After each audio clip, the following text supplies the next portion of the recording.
Katakanlah kepada orang laki-laki yang beriman, hendaklah mereka menahan pandangannya dan memelihara kemaluannya. Yang demikian itu adalah lebih suci bagi mereka. Sesungguhnya Allah Maha mengetahui apa yang mereka perbuat. Quran Surat An-Nur ayat 30.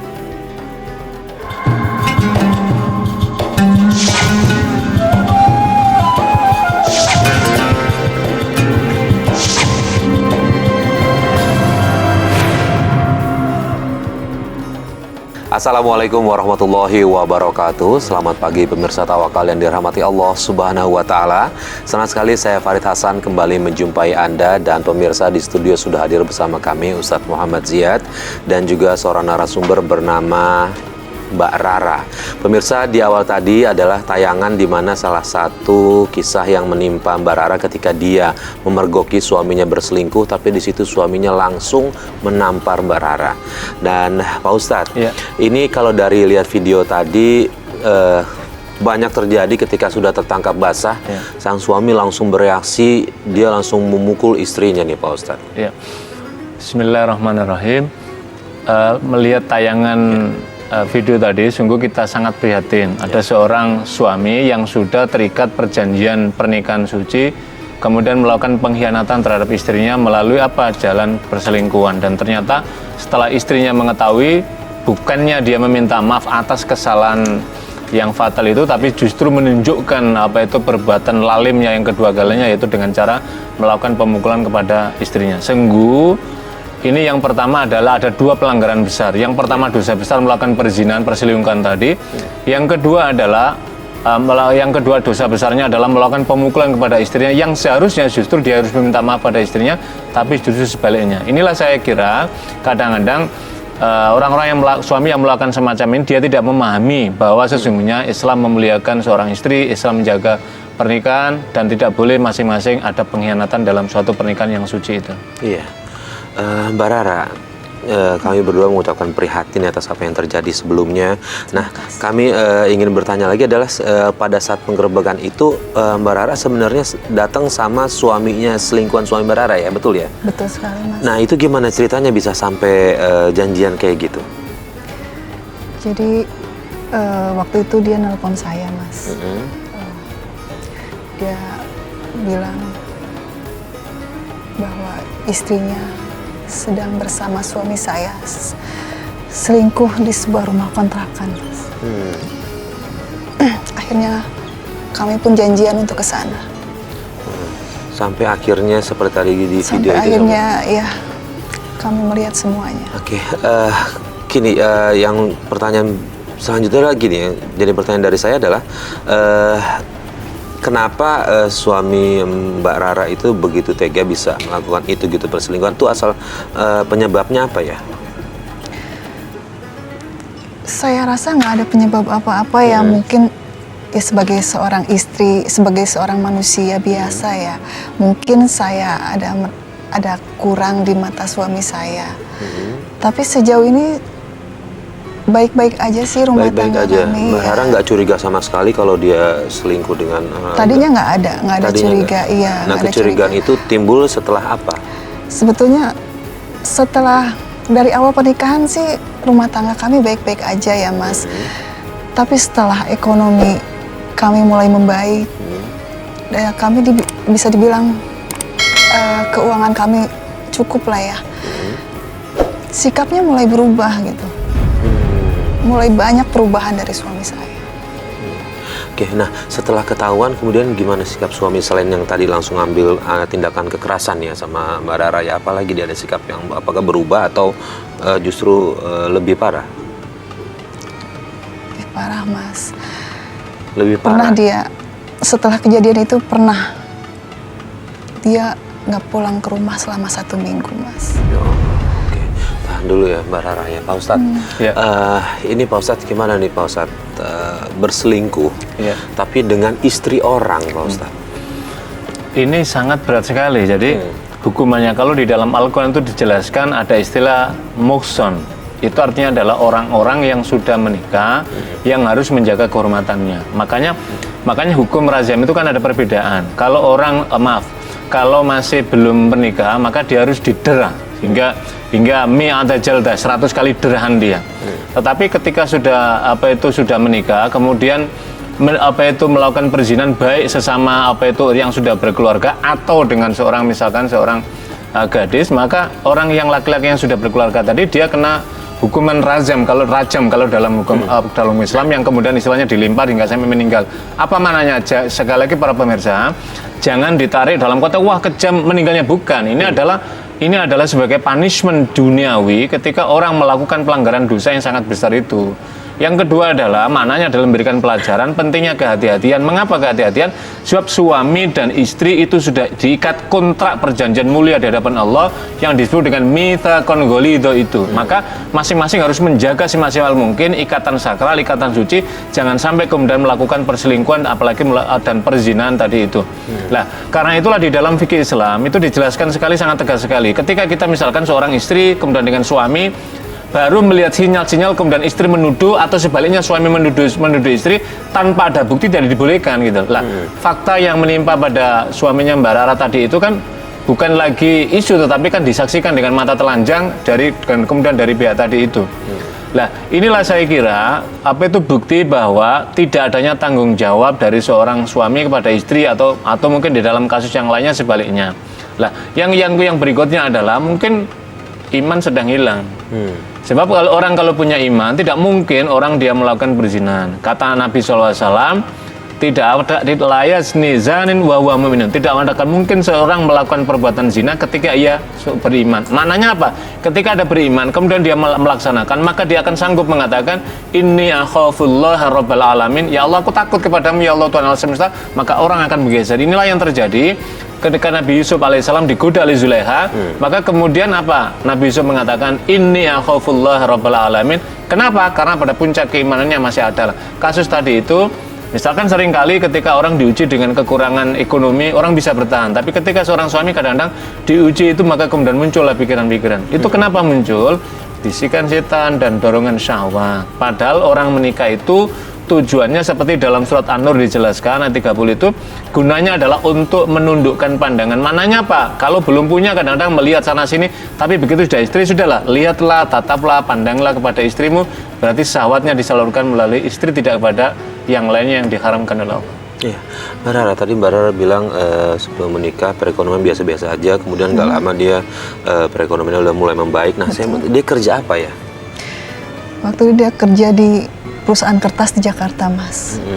Di situ mulai dia karirnya meningkat. Betul sekali. Nah, kalau nafkah tapi tetap terus memberikan kan? Nafkah sih saya dikasih nafkah, cuman dari dulu saya dikasih nafkah hanya sekedarnya saja, Mas. Sekedarnya, secukupnya saja. Secukupnya aja. Mohon maaf, nafkah batin juga? Iya. Iya. Oke. Nah, setelah kejadian itu, Mbak Rara, apakah ada kejadian-kejadian lain yang terus mengikutinya atau ada gimana? Sebetulnya ini setelah kejadian itu kami bercerai kan, Mas. Saya bercerai dan saya mengajak anak-anak saya tinggal di kampung. Anak berapa? Anak saya 2. 2. Yang mengajukan cerai? Yang pertama saya, yang pertama suami saya yang mentalak saya. Waktu itu dia mentalak saya lewat telepon, Mas. Lewat telepon? Iya. Karena alasan waktu itu saya pergi dari rumah tanpa izin dari suami. Alasannya talaknya itu aja gitu. Nih, Pak Ustadz. Siap. Suaminya menalak lewat telepon hanya karena alasan bahwa dia pergi dari rumah tanpa izin. Sementara tidak ada yang kasus-kasus sebelumnya itu diangkat-angkat lagi gitu, Pak Ustadz. Gimana ini, Pak? Jadi gini, soal mentalak misalkan melalui telepon atau temu langsung, sesungguhnya tidak ada persoalan di kalangan para ulama. Itu hanya soal media saja. Jadi intinya adalah suami telah mengucapkan talaknya kepada istrinya, yang dalam pandangan hukum Islam itu telah jatuh gitu loh. Memang ketika di pengadilan dinyatakan ya sebelum diketuk palu pengadilan sebenarnya belum jatuh, tetapi dalam konteks kita buka dalam fikih juga sesungguhnya ketika suami sudah menyatakan begitu dan apalagi memang ada niatan dan seterusnya, maka otomatis dengan jatuh dengan sendirinya ketika itu. Lah, kemudian akhirnya kan Mbak Rara kemudian mengajukan ke pengadilan tadi kan Nah itu namanya gugatan cerai. Gugatan cerai itu apa? Jadi memang hak otoritas talak itu ada pada seorang suami. Suami itu pengendali, makanya Al-Quran menjelaskan ar-rijalu qawwamuna 'alan nisa. Laki-laki itu pemimpin atas suaminya, atas istrinya, gunanya adalah sebagai pengendali rumah tangga. Lah ketika tadi talak, tetapi kan nggak jatuh ketika di pengadilan, maka kemudian Mbak Rara mengajukan, itu namanya kalau dihitung di dalam rumusan pengadilan itu namanya talak gugatan, atau dalam bahasa agama talak hulu. Lah ketika hakim memberikan pertimbangan, apalagi kayak kasus tadi itu, otomatis hakim itu udah karena media nggak ada, udah jelas, apalagi salah satu dari bukti kemungkinan terbesar yang dipertimbangkan oleh hakim itu adanya Nah, maka kemudian jatuhlah tolaknya di pengadilan, maka itu berarti pengukuhan administrasi negara. Mbak Rara, setelah yang tadi saya masih penasaran, begitu dia menalak Mbak Rara lewat telepon, kemudian Mbak Rara balik ke rumah atau justru meninggalkan langsung? Saya sempat pulang ke rumah, Mas. Tapi ternyata di rumah saya ada keluarga dari suami saya. Saya pulang ke sana, tapi saya malah disalahkan sama mereka, Mas. Disalahkan karena dengan tidak izin keluar rumah? Penyebab dari perceraian kami, dari suami saya mentalak saya, itu mereka menyalahkan saya semua, Mas. Saya diusir dari rumah saya sendiri, Mas.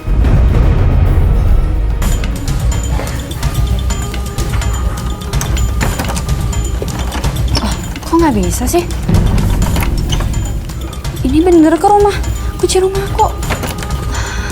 Mas Fahri, Mas, buka Mas, Mas. Kamu ngapain lagi ke sini? Ibu, ini kan rumah aku, Bu. Aku mau pulang. Hah? Pulang? Bukannya kamu udah ditalak sama Mas Fahri? Harusnya kamu mikir dong. Ngapain lagi kamu ke sini? Astagfirullahaladzim, Bu.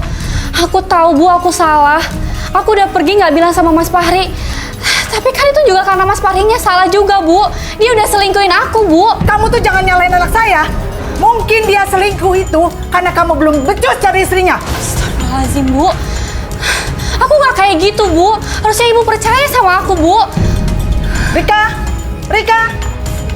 sini kamu. Apaan sih, Bu? Trek-trek aja. Nih lagi ngapain kesini? Ya, aku mau pulang lah. Ngapain pulang? Ini rumah aku. Sudah. Sekarang keluarkan barang-barang dia. Ibu, kok Ibu tega sih Sudah, sama diam aku, kamu. Bu? Tuh, ambil barang-barang lo. Mulai sekarang juga kamu angkat kaki dari sini. Pergi dari sini. Bu, buka, Bu. Ibu. Itu dari rumah Mbak Rara sendiri diusir? Insya Allah. Semua barang saya, semua baju-baju saya dilempar keluar. Pak Ustadz, apakah pantas nih keluarga suami Mbak Rara bersikap seperti itu, Pak Ustadz? Ya. Kalau dalam pandangan agama yang tidak dibolehkan melakukan seperti itu. Kalau ada dua keluarga, pasangan suami istri konflik, maka datangkanlah hakim dari keduanya, itu maknanya adalah dari perwakilan keluarga Mbak Rara, dari perwakilan keluarga suami. Masing-masing mendengarkan, menengahi, memediasi. Tapi ini faktanya kan memang sudah terjadi mufaroqah, sudah terpisah, maka tidak lagi dalam posisi menyalahkan satu pihak, tetapi melihat apa sesungguhnya penyebabnya. Lah mestinya ketika tadi Mbak Rara misalkan diberi ruang untuk memberikan klarifikasi untuk penjelasan apa sesungguhnya. Ketika saya kira ketika keluarga dan menyaksikan ada salah satu di antara dua pihak pasangan suami istri itu ada yang melakukan perbuatan selingkuh, maka apapun pakai rasional akal sehat maupun dalam pertimbangan agama, maka jelas itu sudah merupakan pelanggaran besar. Maka orang kemudian tidak bisa lagi, dia selingkuh karena penyebab Anda begini. Itu kan namanya tidak arif dalam penyelesaian, apalagi sampai Mbak Rara tadi diusir dari keluarga. Ini adalah saya kira bentuk-bentuk yang bertentangan dengan tuntunan agama yang Anak-anak ikut Mbak Rara? Betul, Mas. Oke, kemudian setelah itu Mbak Rara menjalani hidup sehari-hari dengan apa? Saya kerja, Mas. Kerja? Iya. Terus kemudian apakah bertemu dengan laki-laki lain atau tidak? Belum? Saya tidak ada niat ke situ, Mas. Belum. Setelah di kampung pun saya mendapat kabar, Mas, bahwa rumah saya rumah saya yang di Jakarta mau disita bank. Saya pun langsung balik lagi ke rumah itu, Mas, dengan tujuan untuk menyelamatkan rumah saya. Dan saya ingin membantu mantan suami saya karena saya kasihan sama dia. Karena ternyata dia sudah menjadi seorang pengangguran, Mas. Dia sudah tidak bekerja. Lalu kemudian rumahnya udah berhasil diambil sama bank? Alhamdulillah, rumahnya sudah saya bisa selamatkan, Mas, dengan menyicil semua, menutupin semua tunggakan-tunggakan ke bank. Saya tutupin semuanya. Kemudian di situ Mbak Rara sama suami bagaimana hubungannya setelah itu dengan mantan suami? Karena kasihan atau karena saya melihat anak-anak, bodohnya saya mau diajak rujuk kembali sama suami saya. Pak Ustadz, ya ini apa yang Mbak Rara lakukan demi anak-anaknya, dia mencoba untuk memaafkan suaminya nih Pak Ustadz. Jadi kalau Mbak Rara, jadi tadi Mbak Rara menyebutkan karena kebodohan, sesungguhnya bukan karena kebodohan, Mbak. Seorang istri ketika punya anak, maka seringkali dia melupakan apapun yang sudah terjadi. Itulah salah satu kelebihan dan kebesaran hati seorang wanita. Biasanya wanita itu mudah memberikan maaf pada suaminya dibandingkan suaminya pada istrinya. Ketika dalam kasus seperti ini. Kenapa? Karena seorang istri yang dilihat itu tidak lagi pada suami tadi, tetapi yang dilihat adalah bapaknya, anak-anak, dan kemudian masa depan anak-anaknya. Jadi dalam kaitan ini apa yang dilakukan oleh Mbak Rara tidak salah dalam pandangan agama. Itu juga merupakan hal yang mulia ketika ada kebesaran jiwa, kebesaran hati untuk memaafkan. Yang kedua, dalam pandangan fikih Islam, sesungguhnya rujuk dari suami tadi pada istri atau istri pada itu dibolehkan, karena tadi kan baru tolak pertama. Yang tidak bolehkan itu ketika tolak sudah sampai jatuh pada tolak yang ketiga, maka Mbak Rara dan istrinya tidak boleh Mbak Rara dan suaminya tidak boleh kembali lagi sebelum menikah dengan, misalkan Mbak Rara menikah dengan laki-laki lain kemudian bercerai baru kemudian balik pada suami yang pertama, itu baru dibolehkan. Tapi tadi kan kasusnya tidak, itu namanya talak rujuk. Talak rujuk artinya adalah talaknya jatuh pertama, ketika sudah masa salah atau kurui selesai, maka kemudian karena pertimbangan yang tadi disebutkan Mbak Rara, maka dibolehkan rujuk tadi, tidak apa-apa. Lah yang terpenting sekarang kan ini sudah nggak usah disesali, tetapi bagaimana caranya memberikan penyadaran, mendorong, memotivasi kepada suaminya, diajaklah pada pintu-pintu jalan kebaikan supaya bisa memperbaiki diri. Kan kita nggak tahu. Mungkin setelah ini kemudian Allah memberikan hidayah pada suaminya, karena melihat pada masa depan anak-anaknya, kemudian akhirnya Allah akan berikan jalan ketika orang mau mengadu dan mendekati pada jalan Allah Subhanahu Wa Taala. Kemudian Mbak Rara setelah berhasil rujuk, gimana kehidupan rumah tangganya jadi sehari-hari?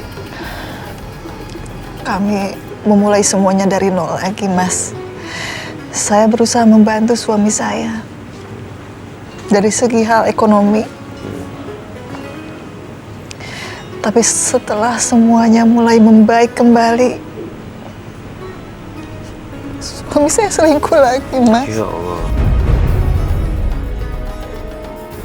Pak Ustadz, ini dua kali nih Pak Ustadz. Ini kan sesungguhnya para pemirsa yang dirahmati Allah Subhanahu Wa Taala, ini kan wujud dari seorang suami yang tidak tahu diri. Yang kedua, ini kan wujud dari suami yang ingkar kepada Allah. Tidak tahu diri artinya apa? Ketika dalam keadaan sudah terpisah, terpuruk, kemudian disita bank dan macam-macamnya, mantan istrinya merasa terpanggil, kemudian rasa iba, kasihan karena bagaimanapun dia adalah bapaknya anak-anaknya, maka menolongnya, kemudian akhirnya mau rujuk, dan ternyata ketika dibantu ekonominya tumbuh, kemudian tidak, itu namanya ingkar terhadap nikmat Allah Subhanahu Wa Taala yang diberikan. Satu hal Mas Farid, untuk kita semua para pemirsa, ketika seorang suami di dalam posisi yang sudah baik, kemudian melakukan pengkhianatan, yakinlah bahwa hukum keadilan Tuhan akan berlaku pada dia. Tadi kan hukum yang pertama tadi sudah diberikan. Itu sebenarnya DP-nya saja, itu peringatan ringannya saja. Tapi yang kedua, maka yang sekarang ini kita tidak mendoakan, tetapi kalau dia tidak mau bertobat, maka dan kemudian jeritan istrinya dan anak-anaknya tidak didengarkan, maka Allah yang maha mendengar jeritan daripada istri dan anaknya, maka suami yang semacam ini harus berhati-hati gitu. Sekarang mungkin Allah masih memberi ruang untuk kembali pada jalannya, tetapi kalau terus-terusan menyakiti, maka keadilan Tuhan akan berlaku pada dia. Ya, lalu kemudian Mbak Rara tetap mempertahankan rumah tangganya? Tidak, Mas. Tidak. Saya meminta cerai. Saya udah nggak kuat. Hati saya sakit, Mas. Hancur.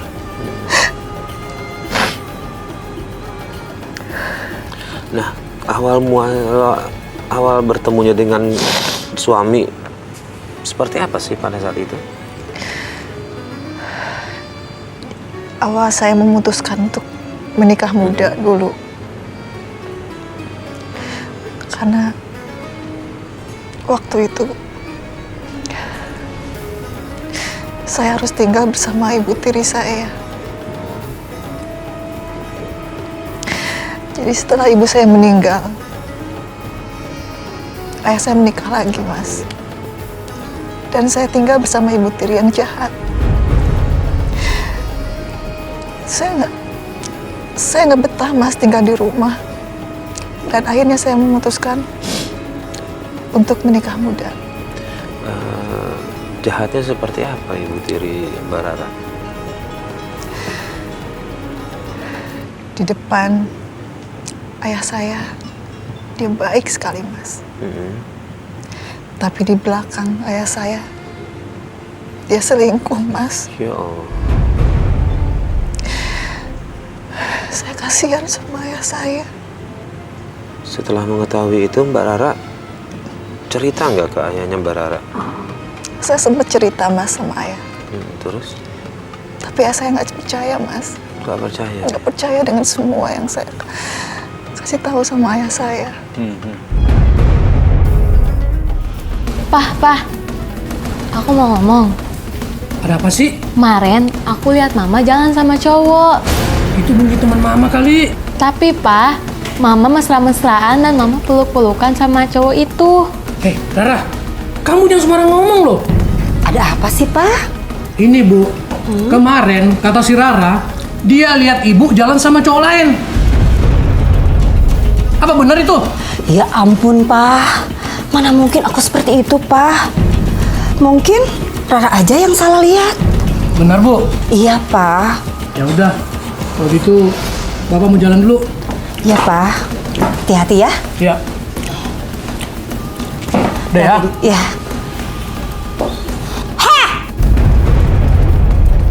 Dasar anak sialan ya. Berani-beraninya kamu ngomong soal saya. Ampun Mama, ampun. Awas ya. Kalau kamu berani ngadu lagi, saya kasih pelajaran kamu. Heh. Nih, mendingan kamu bersih-bersih aja. Awas kalau nggak bersih. Heh. Jadi setelah memutuskan untuk pergi dari rumah itu dan kemudian memutuskan nikah muda karena ingin pergi dari rumah itu, itu yang membuat Mbak Rara merasa semua kejadian yang menimpa dari Mbak Rara adalah karena mengambil keputusan itu, gitu, menyesalinya itu, gitu. Pak Ustadz, boleh nggak sih kita selalu menyesali masa lalu kita? Ya, jadi begini, kalau tadi yang cerita Mas Farid tentang apa itu masa lalu, sebenarnya kita tidak boleh menyesali masa lalu. Kalau di dalam Al-Quran, misalkan dalam surat Al-Hasr ayat 18 kan menjelaskan, ya ayyuhalladzina amanu ittaqullaha wal tanzur nafsum ma qaddamat liqad wattaqullaha innallaha khabirum bima ta'malun.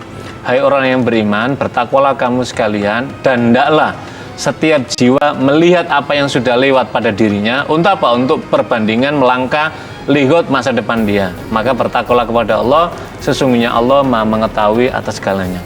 Jadi ini maknanya apa? Maknanya adalah orang ketika menatap masa depan, orang juga nggak boleh melupakan masa lalunya, supaya apa? Menimbulkan rasa syukur, menimbulkan rasa terima kasih, kemudian bisa meningkatkan diri. Tapi begitu juga orang yang terus-terusan melihat masa lalu, Al-Quran juga tidak dibolehkan. Karena apa? Itu nanti akan menimbulkan rasa penyesalan, dan ketika penyesalan maka akan menimbulkan rasa putus asa. Maka Al-Quran surat Al-Yusuf menjelaskan, wala tayasu mir rohillah.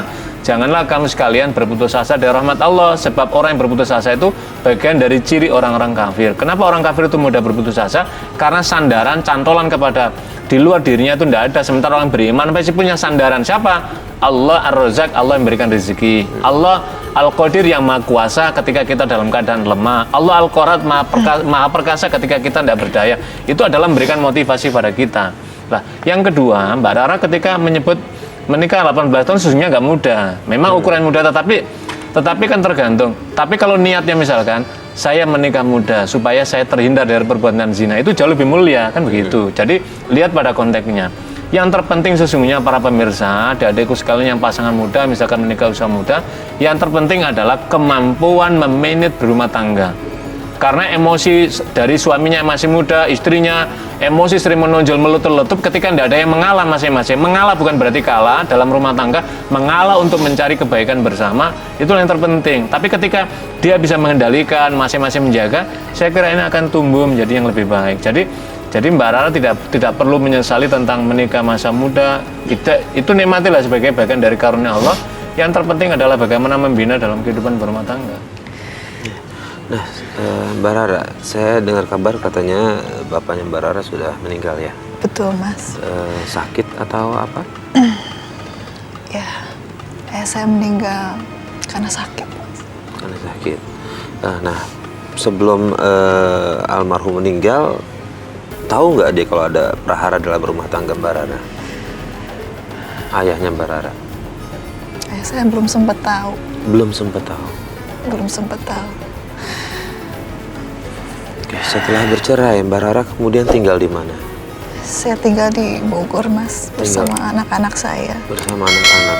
Anak-anak gimana responnya setelah Mbak Rara putuskan untuk bercerai? Alhamdulillah, karena yang paling besar udah mengerti ya. Dengan kondisi, dengan keadaan. Mereka pun yang memilih untuk ikut bersama saya, Mas. Cari uang sendiri? Iya. Saya bekerja dan saya harus berjuang untuk anak-anak saya. Yang paling besar sekarang masih sekolah atau? Yang paling besar sudah keluar SMK. Sudah keluar SMK. Yang paling kecil masih? Yang paling kecil masih SD kelas 1. Artinya Mbak Rara masih harus menghidupi dua anak ini ya? Masih ada kontak-kontakan dengan mantan suami nggak? Kalau saya pribadi sudah tidak ada ya, Mas. Paling anak-anak saya yang masih komunikasi sama dia. Anak-anak tahu tapi perilaku bapaknya seperti itu, ayahnya seperti itu. Ya nggak bisa dipungkiri ya, Mas, karena memang dia sendiri yang berbuat, jadi ya otomatis mereka tahu, Mas. Dengan jarang pulang ke rumah, dengan pertengkaran yang sering terjadi. Pak Ustadz, kasus sama nih Mbak Rara ini benang merah yang bisa kita tarik nih seperti apa nih Pak Ustadz? Pertama, benang merah yang kita bisa tarik adalah bahwa pasangan suami istri harus masing-masing menyadari betul bahwa berumah tangga itu beribadah. Dan ketika beribadah itu ada konsekuensi. Konsekuensinya apa? Konsekuensinya harus mengikuti ketentuan aturan yang Allah pandu dalam Al-Quran dan hadisnya. Kalau diikuti itu, maka insya Allah cita-cita sakinah mawaddah rahmah itu bisa dicapai. Yang kedua, ketika terjadi, mohon maaf Mbak Rara, ketika terjadi konflik seperti kasus tadi, yang pertama harus diingat antara ayah, antara suami dan harus istri adalah bahwa ada kepentingan yang lebih besar yang harus diselamatkan, yaitu anaknya masing-masing. Jangan sampai ketegangan emosi dari seorang suami kepada istrinya atau sebaliknya, maka kemudian anaknya akhirnya ikut korban menjadi huru-hara. Itu apa yang terjadi? Maka pada saat itu sesungguhnya kita telah kehabisan investasi dari anak kita, karena masa depan anak kita berarti terancam. Yang ketiga, ketika sudah terjadi perceraian, harus diingat bahwa yang bercerai itu bapak sama suami sama istrinya. Tidak ada perceraian dengan apa itu terpisah dengan anaknya. Apa maknanya? Maknanya adalah tanggung jawab seorang ayah kepada anaknya itu sama seperti tanggung jawab ketika dia masih punya bersama ibunya, bersama istrinya. Bedanya nafkahnya tidak ada kewajiban kepada istrinya karena sudah dicerai, tetapi ada kewajiban beri nafkah melalui istrinya, itu adalah untuk kedua anaknya. Yang keempat adalah pendidikan, perhatian itu tetap menjadi tanggung jawab orang tua, terutama dalam hal ini karena seorang laki-laki itu adalah tanggung jawab pada keluarganya, maka berarti keluarga kepada anak-anaknya tadi itu. Yang kelima, para pemirsa yang dirahmati Allah, ketika terjadi konflik semacam ini, mohon maaf, ini pasti biasanya akan menyisakan luka dan duka, dan apalagi kemudian ada embel-embel perlakuan-perlakuan buruk yang pernah dilakukan dalam kasus ini, misalkan pada seorang suami, maka seorang mantan istrinya jangan sampai menceritakan kasus ini kepada anaknya. Begitu juga jangan sampai suaminya juga mengumbar apa itu perbuatannya di depan anak-anaknya yakinlah bahwa kalau terus-terusan seperti itu, anaknya akan berimitasi dalam istilah psikologi, kemudian akan mengikuti, dan pada saat itulah sesungguhnya kita tidak ada harapan. Tapi untuk Mbak Rara, yang keenam untuk Mbak Rara, jangan berputus asa dari rahmat Allah. Ketika didolimi oleh suami tadi, yakinlah, mintalah mengadukan yang pemilik suami Anda, yaitu Allah Subhanahu Wa Taala dengan malam, dan jangan pernah kemudian menghakimi diri. Pokoknya laki-laki udah nggak ada lagi, bukalah hati, siapa tahu Allah masih mempertemukan orang baik, tentu dengan kehati-hatian. Yang terakhir, banyak bermunajat dan berdoa kepada Allah Subhanahu Wa Taala. Mbak Rara masih ada keinginan untuk membuka hati dengan lain-lain, dengan laki-laki lain gitu? Untuk saat ini saya belum mau, Mas. Belum mau karena ada trauma di balik itu Betul semua sekali. ya. Pak Ustadz, ini doa apa yang harus dipanjatkan Mbak Rara nih, harus dimohonkan biar trauma itu bisa hilang, biar bisa menjalani kehidupan lagi ke depannya untuk lebih yakin lagi nih Pak Ustadz. Ya, yang pertama memang kan kita ini kan bagian dari sesungguhnya orang setiap kehidupan kan pasti pernah melakukan kezaliman apapun, makanya ada beberapa doa, misalkan Rabbana dzalamna anfusana wa illam taghfir lana wa tarhamna lanakunanna minal khasirin. Yang kedua misalkan doa kasus Nabi Yunus, la ilaha illa anta subhana inni kuntu minadz dzalimin. Untuk membuka rasa duka yang luar biasa, baca surat Al-Insyiraq, alam nasyrah laka sadrak, diulang-ulang. Maka ketika inna mal usri yusran fa inna mal usri yusra, maka akan menghujam dalam diri kita. Yang berikutnya adalah surat terakhir pamungkas dari Al-Quran, Al-Ikhlas, Al-Falaq, An-Nas, diulang-ulang. Selain itu tentu adalah ayat misalkan seperti surat Al-Fatihah. Selain itu Mbak Rara, saya menasihatkan jaga sholatnya, kemudian bangun di waktu malam, bukan semata-mata untuk diri kita, yang terpenting untuk anak kita, dan siapa tahu dari sana Allah membukakan hati kita, dan mudah-mudahan Allah pertemukan lagi laki-laki yang bisa menjadi imam bagi keluarga Mbak Rara. Oke, baik Pak Ustadz, terima kasih. Sama-sama Mas Farid. Mbak Rara, mudah-mudahan apa yang disampaikan Pak Ustadz bisa memberikan ketenangan jiwa sedikit untuk Mbak Rara untuk bisa maju lebih baik lagi, lebih yakin lagi untuk menjalani kehidupannya. Terima kasih juga sudah berbagi cerita dengan kita. Sama-sama. Mudah-mudahan ini menjadi pelajaran yang bisa dipetik dari